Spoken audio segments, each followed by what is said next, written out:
শান্তিপূর্ণভাবে এবং প্রাণবন্তভাবে আপনারা নির্বাচনটা শেষ করবেন, এটাই আপনাদের কাছে আমাদের প্রত্যাশা। আমাদের সময় যেহেতু আমাদের সন্নিকটে, আমরা খুব বাড়াবো না কথা।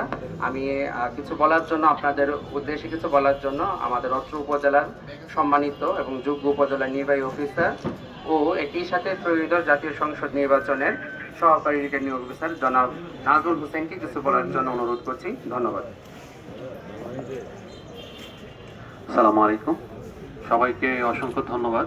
আপনারা সময় মতো প্রিজাইডিং অফিসার, সহকারী প্রিজাইডিং অফিসার, পোলিং অফিসার, নির্বাচনী কেন্দ্রে দায়িত্বপ্রাপ্ত সকল আইন শৃঙ্খলা বাহিনীর সদস্য, স্থানীয় সাংবাদিকবৃন্দ, আপনারা উপস্থিত আছেন। আমরা এখন নির্বাচনী মালামাল ব্যালট সহ বিতরণ করা শুরু করব।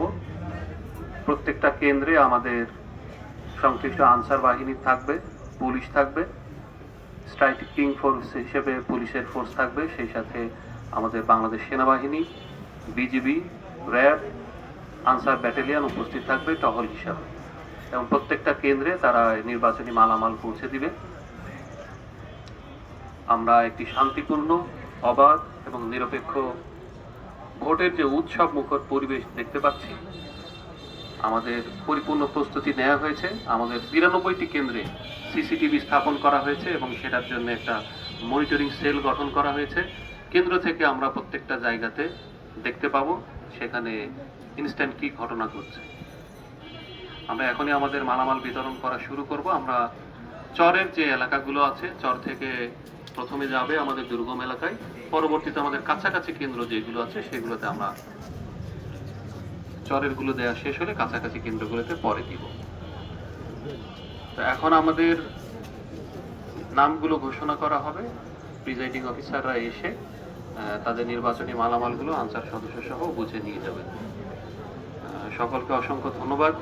আপনারা কষ্ট করে যে নির্বাচনী দায়িত্বগুলো পালন করা শুরু করেছেন এবং আমরা শেষ পর্যন্ত আপনাদের কাছে আহ্বান জানাচ্ছি যে এই অবস্থা যেন সঠিকভাবে বজায় থাকে এবং সকলে মিলে আমরা বাংলাদেশকে একটি সুষ্ঠু, নিরপেক্ষ এবং সকলের জন্য নিরাপদ একটি ভোট উপহার দিতে পারি।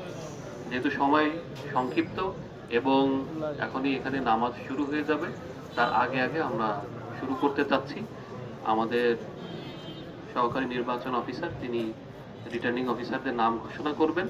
আমরা একে একে আপনারা আসবেন, এখানে স্বাক্ষর দিয়ে নির্বাচনী মালামালগুলো নিয়ে রওনা করে দিবেন। তাহলে আমরা আমাদের রুটগুলো আবার বলে দিচ্ছি।